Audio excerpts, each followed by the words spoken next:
Hey, what's up guys? Welcome to day 6 of VLOGMAS, and today we're going to talk thumbers.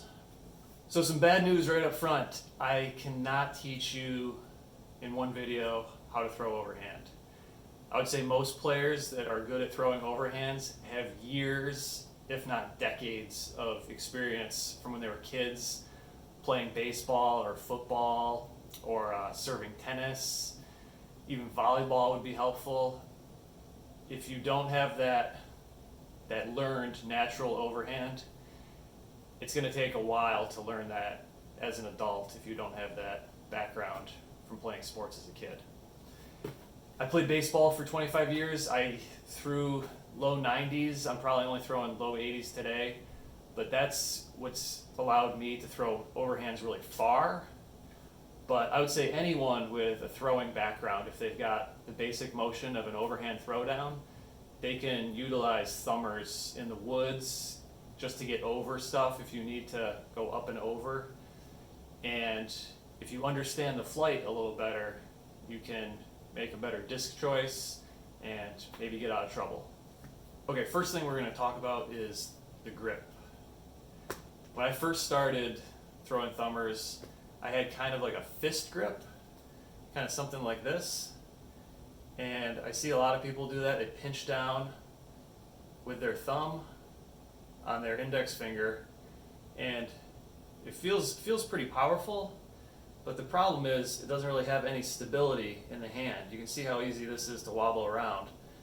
And when I see people throw thumbers, where they're losing a lot of distance is when the disc comes out of their hand not on the angle they want, and it flutters a lot. And that has to do with how floppy it is in your hand with this grip. So I switched to kind of like a pistol grip. I've got two fingers on the outside that provide stability. I know Matt Dollar has something very similar to this. He's got one finger on the outside, and it's for the same reason. This grip is much easier to control the angle you release the disc because it's so much more stable in my hand right now.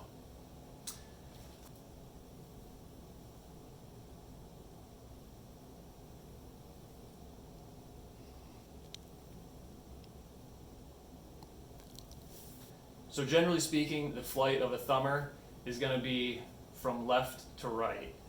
It's going to swoop left out of your hand, and then when it slows down, it's going to come crashing back to the right. Now, depending on the stability of the disc, the time it takes to do that motion is very different. So just like a regular backhand or forehand throw, there's kind of three main things that affect the flight of an overhand shot. Number one is the angle you release it on. Number two is the stability of the disc. And number three is the power or the speed in which you throw the disc. So you can, just like a backhand throw, you can take the same disc and make it do a lot of different things depending on the angle you release it at, depending on how much power you put on it. And so for me, I usually only throw one or two discs for thumbers. I'll just change my arm angle and change the power I throw it on.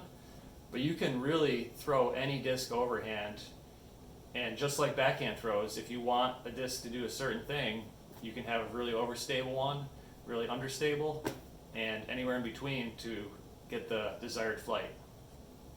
An overstable disc like a Nuco S, this is what I throw for almost all of my overhands. This is very, very overstable.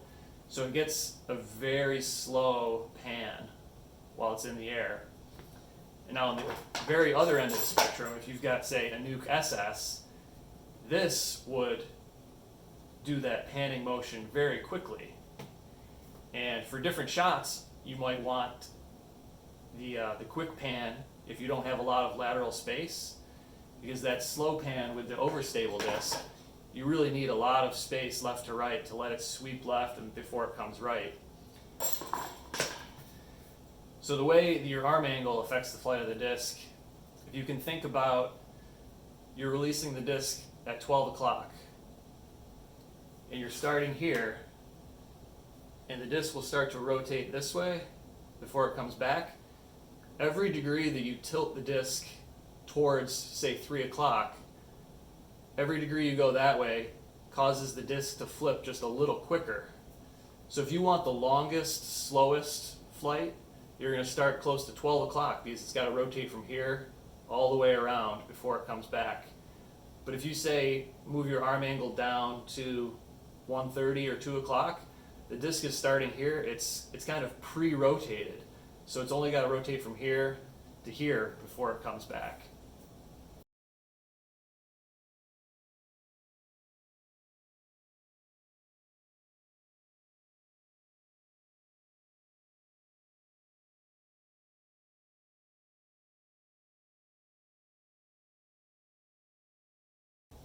So if you're wanting to test out some thumbers, I would just recommend taking all the discs in your bag. Most people have an easier time with fairway drivers or drivers. Mid-ranges, the rims are just kind of too narrow to get a good grip, I'd say. But take all your discs, warm up first, that goes without saying.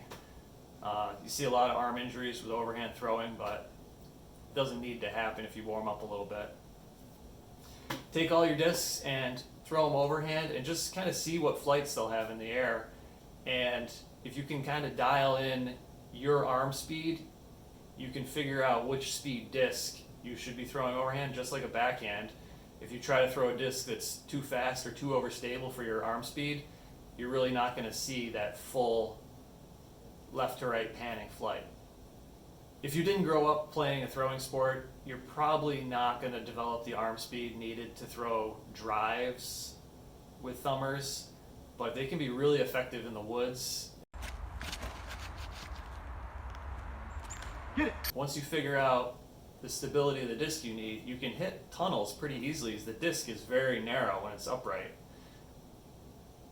It's a lot easier to hit a gap with a disc this wide versus one this wide. So those are kind of the thumber basics. I would say if you've got a throwing background, it should be pretty easy to pick up. The grip is usually, for most people, the trickiest thing, is you get that wobble flying out of your hand if you don't have the stability of your fingers on the side. And if you can figure out where you sit in your arm speed slot, you should be able to start scrambling in the woods with thumbers.